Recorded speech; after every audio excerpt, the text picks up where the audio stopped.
let's bake.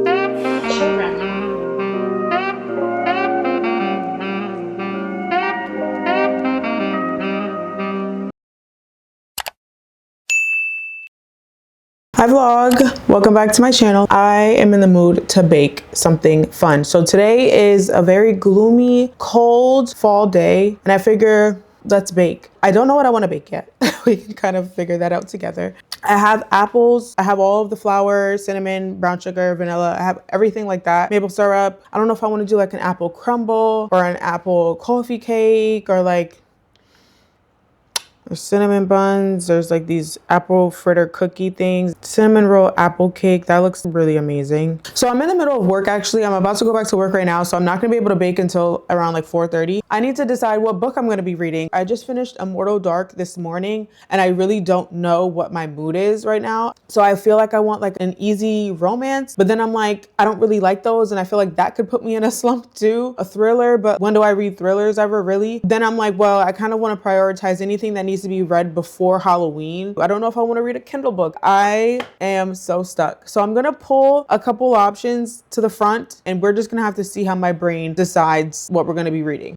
I more or less think I might have figured it out while I was taking my dog for a walk. We have 3 top contenders, one being Spark of the Everflame by Penn Cole. It seems like on the simpler side of fantasy. A lot of people love it. I think it has like some autumnal references, which is why I feel like it would be good for this time of year. However, I feel like it could also be good in November as well. So I'm not sure if I'm rushing to read this one right away. The next one we have is Heartless Hunter by Kristen Ciccarelli. It's about a witch and a witch hunter. So I figured now would be a good time to read this one as well because it's right before Halloween. This is another one that I think it might be a little bit lighter on my brain. And then the third one that I think is higher on my list of priority, Slufoot by Brom. From what I understand, it's like a 1600s witchery, dark. I don't know if it's a romance. I think it's a romance though. A tale of bewitchery. So what I've heard is it's like super female rage. You're rooting for the female main character. I don't know what she's going through. I guess she's having like this beef with her brother-in-law where he's trying to take everything she has. That's pretty much all I know about it. The cover just gives, why would you not, if you can't see, just gives what other time is there to read this book except for in October. I'll be back with an update on Slufoot because I'm gonna kind of periodically read it throughout the day. I'll be back. Bye. Hi guys, so I'm back. It's a little bit later than I said. I completely changed everything that I said I was gonna do. I said I was gonna make like a cookie or apple fritter or crumble or something. No, I was like, damn, I could kind of go for some banana bread, but I'm like, what if I did like a fall version of banana bread? So I'm gonna do an apple cinnamon bread, no bananas, and we're just gonna try it and see. I've never done this before. I've made banana bread like 5 times. So I'm gonna keep probably using baking soda, but if you feel like you need to use baking powder, you use baking powder. I will say when it comes to baking times, I always cook mine maybe like 7 minutes under whatever anybody's recipe says because I like any doughy dessert of mine to be undercooked. That's just me. I don't like it hard. I don't like it crispy. I like undercooked gooiness. So I'm going to tell you about the ingredients really quick. I have 4 Red Delicious apples. Red Delicious are the only apples I really eat. These are the smallest Red Delicious I've ever seen. I have the baking powder just in case I needed it, in case I changed my mind, but I plan on baking again. So I'm sure something's going to call for baking powder. So I do have it on hand just in case, but I'm probably not going to use it today. Brown sugar. Obviously you have your flour and your regular sugar, vanilla extract, salted butter. A lot of recipes call for unsalted butter. I always have salted butter on hand, so I just use it. It's not a big deal. And then I have my eggs. I never use nutmeg in anything that I pretty much bake because I can't stand the taste of nutmeg. It's too much for me, but please feel free to use nutmeg if you like it. I am going to be watching Hocus Pocus while I do this. I was torn between Twitches and Hocus Pocus, but I think I want to do Hocus Pocus because I really want to hear the song that they perform in the movie. So that was the only deciding factor. It was going to have to be a witchy movie anyway because obviously we're reading Slufoot, and I will talk about Slufoot for just a quick second. So I'm not far, so I don't really have much to say. I'm only on page 16, so 4% nowhere. Basically the only part that I really got to was finding out the real root of the issue between Abatha, our main character, and the brother-in-law. I don't know why I thought the brother-in-law was going to be like a sister's husband, but it's her husband's brother. The brother-in-law puts a financial burden on them when they already have burdens of their own. She's trying to stand up for her and her husband, but in their community, in their town, in their politics, women are not supposed to be speaking on men's business endeavors. So the fact that she's being so vocal is really gonna get her into some trouble, and that's basically where I left off. So far, I'm pretty much hooked. I didn't really want to stop reading it earlier, but I had stuff to do. But I'm gonna bake my little bread and I'm gonna sit down and read. I'm not gonna talk through this because my boyfriend is watching a basketball game. And for now, we can just get started.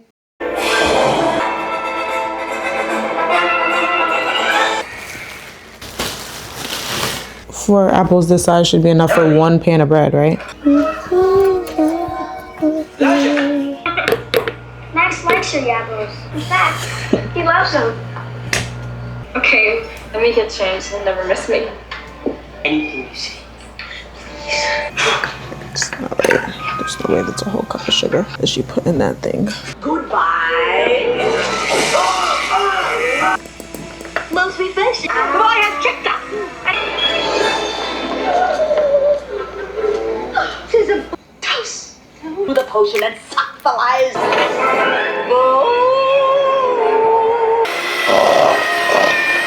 I fear this is giving so struggle bus at the moment, but let's just trust the process, okay? We're just gonna go like this for the rest of it, but it's a little lumpy. I think that's my fault because I mixed things when I shouldn't have mixed things. So, see, now I'm definitely deviating, so I don't really know what ingredients to give you guys because I'm doing whatever I want. Catch those children. In here. Oh, dab, dab, double dab.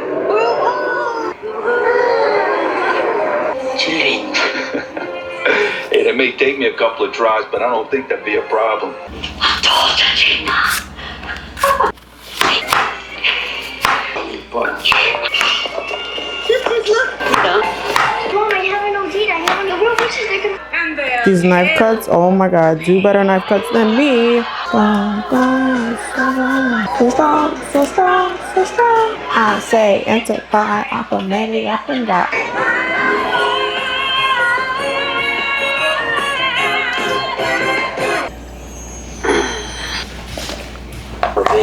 Bye to the world. Bye to the world. Goodbye to life. Into a land of enchantment. Children, when the sun comes up, No more candy, please. Sing the lives of old, my little thing. And what is that, dude? Do you like savings? Look, Winnie, more children are arriving. Come on in. Wait, no. Okay, so everything's in the oven. We'll see if this ends up being a fail video or not. So now I'm just gonna clean up my mess, do the dishes, wipe the counters off while it's cooking in the oven, and I'm gonna go read my book.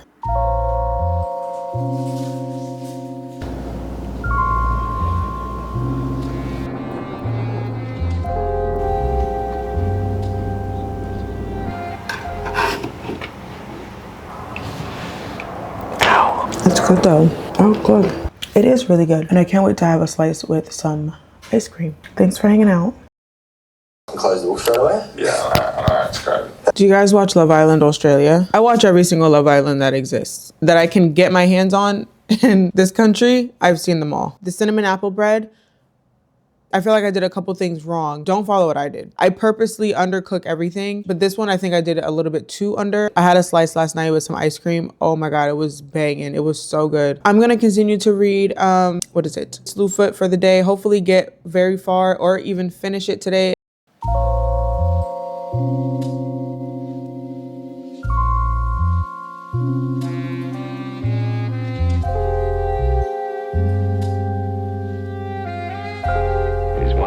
Scientific minds we have today. Men are the worst. Oh my God. This guy is testing me. So My tree is up. It's Christmassy, I know. I did want to give you guys an update on Slufoot by Braun that I read. I think I rated it a 3, but a strong 3. Not a, oh, this is mid, I hated this 3, but like it was a good 3. It just wasn't my style. That's the only reason why it's not higher. The themes in it are just not my interests, I guess I should say. Whenever it comes to anything that has to do with like the devil and hell, everything like that, I'm not really interested in it. Not for any like super deep, meaningful religious reasons or anything. I read Throne of the Fallen. I had the same issue with that. The show Lucifer on Netflix, I thought that was kind of boring. That's heavily represented in this book. Maybe it's my fault for not knowing like biblical references or something. I don't know. Slufoot is, I guess, maybe like a nickname, the same way we say Lucifer or Hades, or another way of saying the devil. And I didn't know that. The book is literally called Slufoot. So when I started to see in the beginning that that's what he was called, then I was kind of like, okay, wait, I think I know where this is going now. However, the book is good. We have our main character, Abatha. If I didn't say this already, she has beef with her brother-in-law. He keeps trying to put all this financial burden on them, making them suffer, being a farmer, paying a debt that they owe. The brother-in-law owes a debt, and somehow he's forcing the debt on Abatha and her husband. Abatha is like, this is not right. You're my husband. You need to stand up for us. He's kind of a softer spoken guy. She, as a woman, is not really supposed to be involved in the men's business. So her speaking up, her being vocal, her having an opinion is just not the way that women are supposed to behave in this century, in this town. I'm just going to be as vague as possible about the plot. I think it's really good to go into it not really knowing much. The brother-in-law just never lets up on Abatha. He makes it his business to make her life miserable. Her mom has always dabbled in spells and potions and charms, medicinal experiments and stuff like that. She's always dabbled in that. And it's always been framed as, we're doing this with products of the earth. How can it be witchery if it's God's green earth that we're using to do this stuff with? However, obviously everyone around her is like, no, you're playing with fire.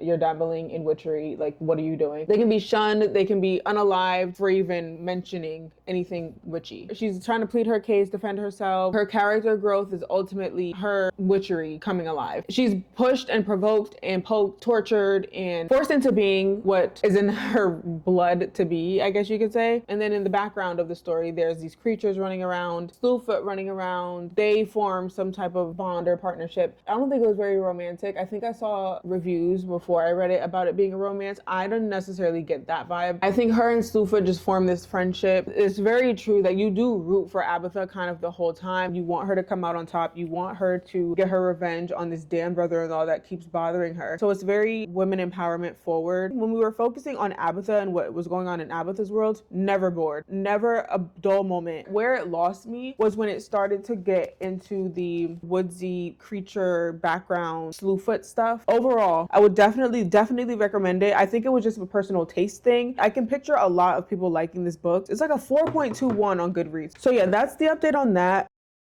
Hi guys, so obviously I'm pretty much ready to walk out of the door right now. Daylight savings was last night and I feel like suddenly the day is going by way faster. I thought it was gonna go slower, but the day is going by way faster than I expected. I'm having a very late start here. Do I want to wear sunglasses? Actually, that's kind of tea. I have not had any coffee, any caffeine, and I could really go for a good one. I want to go try a new coffee shop. I'm trying to choose between two. They're both walking distance. I've been to this one. I haven't been to this one. I think what matters to me right now is where I can sit comfortably. But this one has like alcohol, brunch. Like, I don't want to go to a restaurant. I think I'm gonna just go to this one. It's really cute, but it looks a little smaller. So let's choose the book. I do have a book haul that I want to share. I went to Barnes and I got maybe like 5 or 6 books, maybe 7. I went into the library yesterday to return some books and then I checked out a few as well. So I'll give you a haul on my library and my Barnes books. So I'm not gonna choose something that I just bought. I'm gonna choose something that I bought on the last trip because now we're just buying books and not reading them. So I think I want to read Spark of the Everflame. It just seems so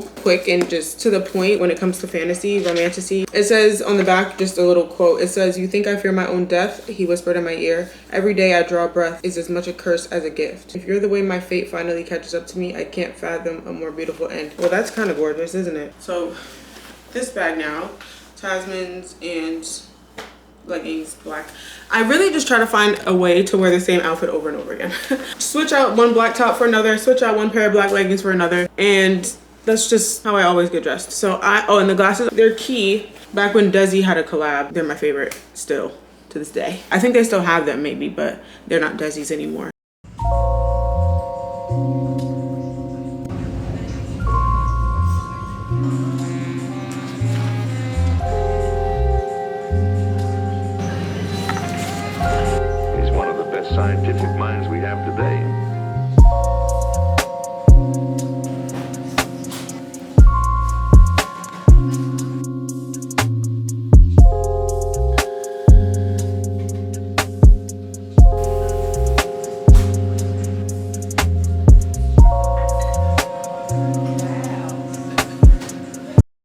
So now we're gonna do the haul portion of the video. 1, 2, 3, 4, 5, 6, 7, 8. I do not have 8 books in here. Okay, so 7 books I have from Barnes. So the first one that I have, Servant of Earth. I have a lot of, I don't know why I keep buying hardcovers. So I got Servant of Earth by Sarah Hawley. I have just seen way too many people say how great this book is, and I have to see it for myself. Wow, there's like a lot going on in this book. So basically it's about a girl who's captured. She's captured as a servant. She has her mistress that's assigned to her, and she has to help her mistress go through these trials, 6 deadly trials. And if she doesn't succeed, then they both die. Somehow, I don't know how, but somehow she gets caught up with an underground like rebellion group. She starts catching feelings for the rebellion's leader, and they're trying to overthrow the king. That sounds great. It says, in the underground Fey realm, only the strongest and most ruthless have power, but a young human woman forced into a life of servitude is about to change everything. Then we have Alchemy of Secrets. Oh my God. I'm so excited for this book. I don't care if it's good or not. It's so pretty too. I got the, oh, I hate this color. I hate this color. Teal. Ooh, that does not go. Why are you doing that? I'm seeing a lot more negative reviews now. Not negative, but I'm seeing conflicting reviews now. I think when it was an ARC, I saw a lot more positive reviews. Either way, I'm excited. I know this is supposed to be adult. I think a lot of people are saying it's not very different from her YA. Some people said it was confusing. Some people said it was just a lot going on, which her books always have a lot going on. But I just like her as a writer. Like, she's one of my favorite writers. She's like the first writer that got me back into reading, to be honest. I'm just flinging it around because it's so pretty. All right, so let's read what it's about because I actually don't know. I think it's another like scavenger hunt type of thing. It says, Holland St. James has always been convinced that magic is real. When she tracks down a local legend named the Watchman, who can supposedly tell you when you'll die, the world finally makes sense. Except that the Watchman tells her she will die at midnight tomorrow unless she finds an ancient object called the alchemical heart. With the clock ticking, Holland is pulled deeper into this magical world in the heart of Los Angeles and into the path of a magnetic stranger. Everything about him feels like a bad idea, but he promises Holland that her sister sent him. Where did the sister come from? To protect her as they chase clues and stories that take them close.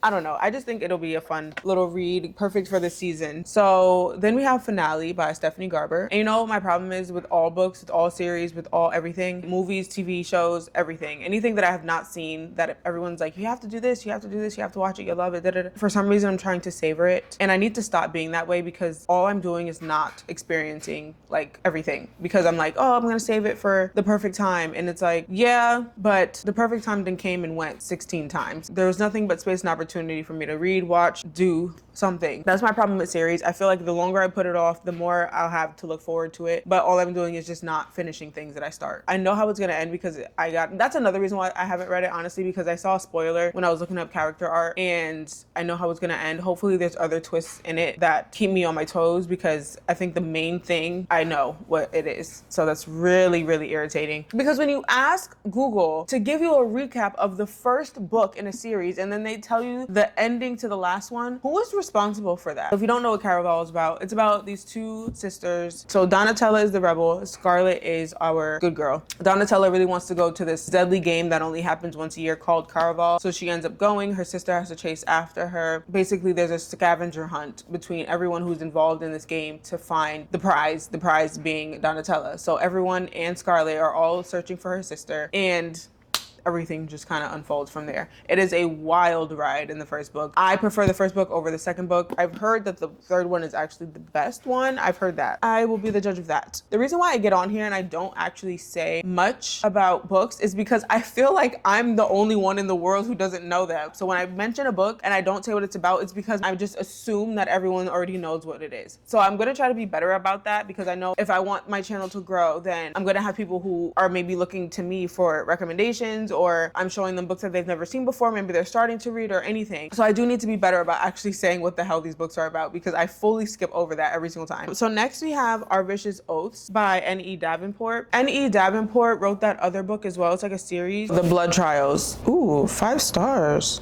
There's only two. I don't know if this is a duology or if it's a continued series, but there's two books out. She wrote the Blood Trials. It says it right there. It says the Blood Trials is the Blood Gift duology. It has good ratings. It's a 4.07 on Goodreads. Bookish by Tammy. She gave it 5 stars. So that I'm like, ooh. Yeah, so this is her newest book. It says a warrior princess and a vengeful king. It hasn't even been out for 7 days and it has a 4.13. I feel like that's really good. Okay, so what I'm getting from it is we have our main character. She's a princess. First and foremost, she's a warrior. I guess she kind of likes to go against every cultural norm when it comes to women and they have to marry, do what the men say. She's kind of against that. She's set to be married to a Hyperion High King, ruler of all dominions. So she's the princess of the Aether Dominion and she's betrothed to the Hyperion King, ruler of all dominions. And she has no choice but to do what men have chosen for her. She's repulsed by the idea and decides to spend one last night of freedom in the arms of a dangerous stranger, but who is only using her to set a trap for the High King. Okay. The two form a pact. She will help lure the High King so Malachi can. Okay, so yeah, this is why I don't want to read all that because I don't want to see that part. Don't put every twist and turn on the back. Like, look how long it's so long. It covers my whole screen. It covers the entire screen. Sounds good. No, it does sound good though. Nightshade by Autumn Woods. He is her enemy. She's his everything. It says he'll burn the world down for her, but she'll burn his to the ground. That eats. This is the same thing as any Dark Academia books. I think this is a Dark Academia. Ophelia doesn't belong, but a rare scholarship grants her the opportunity to investigate her parents' accidental death near the castle grounds. Her plan, keep her head down and punish those responsible. The last thing she needs is to wind up in a mafia war or step on the toes of actual royalty. Sounds really good. I got some really, really good books this go around. I really did. Next we have The Rage of Dragons by Evan Winter. I am so excited about this book. I don't even think you understand. It says that it is Game of Thrones meets Gladiator, and it's so short. It's so short because they don't want you to know what's in here. They don't want you to know until you read it. I'm sorry, I didn't mean to scare you. A world caught in an eternal war. One young man will become his people's only hope for survival. Hi, Nina. And I've really been trying to find a really good higher fantasy book about dragons. This has a 4.31 on Goodreads. It says the Omehi people have been fighting an unwinnable fight for almost 200 years. Their society has been built around war and only war. The lucky ones are born gifted. 1 in every 2,000 women has the power to call down dragons. 1 in every 100 men is able to magically transform himself into a bigger, stronger, faster killing machine. I'm assuming a dragon. Everyone else is fodder, destined to fight and die in the endless war. Young, giftless Tao knows all this, but he has a plan of escape. He's gonna get himself injured, get out early, and settle down into marriage, children, and land. Only he doesn't get the chance. Those closest to him are brutally murdered, and his grief swiftly turns to anger. Fixated on revenge, Tao dedicates himself to an unthinkable path. He'll become the greatest swordsman to ever live, a man willing to die 100,000 times for the chance to kill the 3 who betrayed him. That sounds so good. Last but not least, I did get Wild Reverence by Rebecca Ross, and I got this, but now I think that you must read, not must, but I think that you should read Divide and Rivals before you read this one. What the hell is that? If I hear something but my dogs don't react, then I guess I didn't hear anything. So I got this. However, I'm gonna have to read Divine Rivals first, which I heard that they're boring, which is why I didn't want to read those. And I heard that this is a little boring as well, but the good kind of boring where it's just more calm. Like you have freaking Rage of Dragons. I can use some subtleties and just pretty writing. Oh, that's pretty. This says Matilda and Vincent were fated to find each other beyond dreams, but to rewrite the blood-soaked ways of the gods, Matilda will have to face something she fears even more than losing her magic, finally allowing herself to be loved. What? And then I'll show you the 3 library books that I got. So the first one that I got New Moon because I read Twilight and I want to continue the series. I think New Moon sounds like this is where Jacob starts to come in and make his big appearance. I got The Night and the Moth by Rachel Gillig. I read the first page and I was already like giggling a little. I'm not gonna give you like a synopsis on this one just because I don't really want to know what it's about. I've gone this whole time not knowing anything about what this book is about, and I want to just keep it that way. This one is The Briar Club by Kate Quinn. This one is like more of a historical fiction murder mystery whodunit, I think. Washington, D.C. in 1950. It sounds like Desperate Housewives, but like 1950s. When a shocking act of violence tears the house apart, the Briar Club women must decide once and for all who is the true enemy in their midst. It says capturing the paranoia of the McCarthy era and invoking the changing roles for women in post-war America, The Briar Club is an intimate and thrilling novel of secrets and loyalty put to the test. Oh no. My. All right, so these are all of the books. So now that the haul is over, I'm gonna go continue to read my book. I didn't even tell you about Spark of the Everflame. I literally only got like 20 pages in. I didn't tell you about the coffee shop either. So the coffee shop was cute. I got an iced chai latte, and I'm very, very picky about my chais. That is my fall drink of all fall drinks, to be honest, and it was not good. So I will not be getting that again. However, the people next to me both got matchas. It looked like they both got a different matcha. That matcha looked so green. I almost bought one, but I'm like, I don't need all that sugar. But I was so angry that I didn't get a matcha instead because that matcha was so green, so dark, not milky looking at all. The next couple that sat next to me had a Danish, like not a Danish, it was like a breakfast empanada, ham and cheese, I think it was. And it smelled so good. They had beef, they had spinach, they had onions and cheese, but I had just ate and I didn't want to eat again. So for the book, I really only read like the first chapter in there. For some reason, I cannot read in public. Maybe if I'm on my phone, I can read a little better, but I cannot read a physical book in public.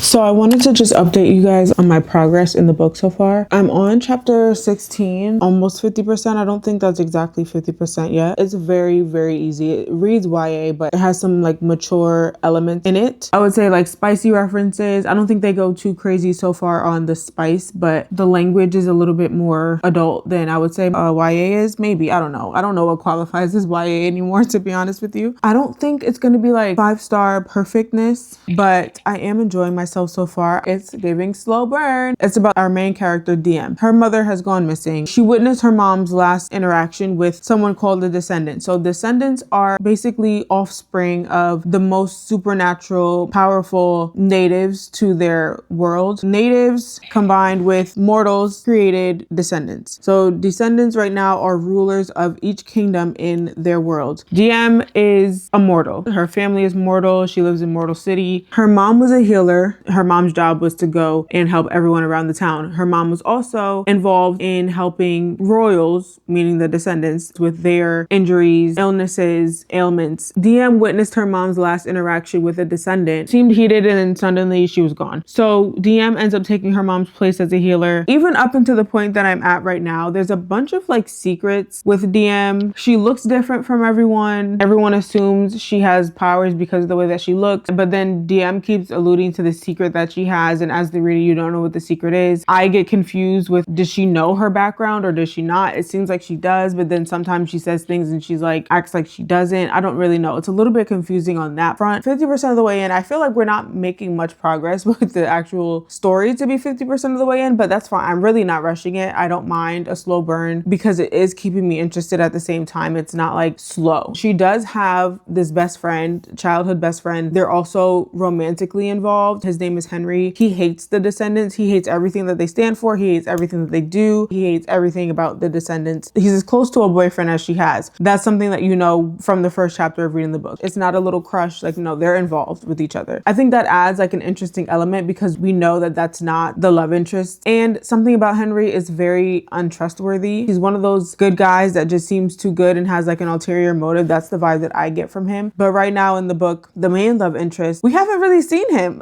We haven't really seen him at all. There's these little sparks, these little meaningless interactions, these little 5-minute interactions that they have. We go chapters without seeing the main love interest. And I'm like, oh my God, please put him back on the page. Like, please bring him back. There is one thing that was mentioned by Henry that is, I guess, potentially a reveal, but there's no way that the reveal is what I think it is because that is far too obvious. If this is the reveal, y'all do better. And if it is the reveal, you better tell me in the next chapter. Do not make me wait to the end of this book to tell me that the reveal is what I think it is, if that's what it is. It better not be what I think it is because that is too obvious. But okay, that's my little update. I'll be back to tell you guys what I'm thinking in a couple chapters. Bye.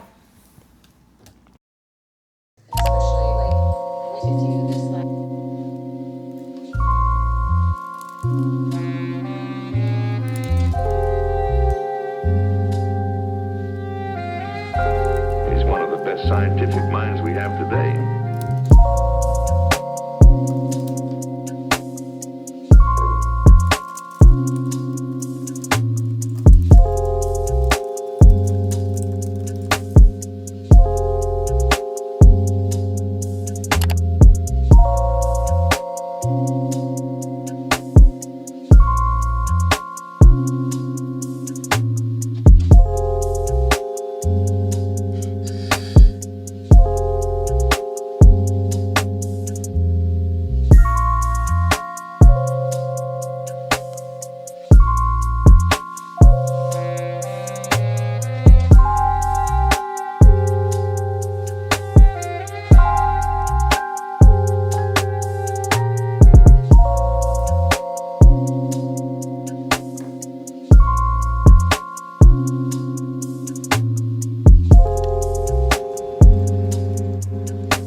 So we have this light. I got this from Amazon. It's never charged. Really, I'm just being lazy. The mirror is also from Amazon. I didn't want like the standard black circle mirror, so I got this. I thought it was fun and cute. Then down here, we have some fake tulips, but I feel like this is more of a summery flower, but because it's orange, like obviously it's gonna stay here. Then the needs to be dusted vase is from Home Goods. It's like a tortoise shell, I guess. Love that. My little tray is from Home Goods. Pine cones from Home Goods. Pumpkins from Home Goods. Autumn Woods Bath and Body Works candle. I have to find out where my mom got this from because there's this. Their products are always like book based. This is just like my skeleton hand. I use it as a key catcher. These stems are from Home Goods. They're so much prettier in person. They have like this bronze glaze on them, and then they also do have glitter. Then I just have it in this silver vase. This silver vase is my favorite. It's on display for every single season. It never goes anywhere. I'm not a gold person. You'll never probably see gold in my house as an accent. So this is my desk area, and I actually kind of hate it now that I'm looking at it up close. It doesn't look very fun right now because the lights aren't on. I don't really put them on during the day. Let's just address the elephant in the room real quick. Too close together.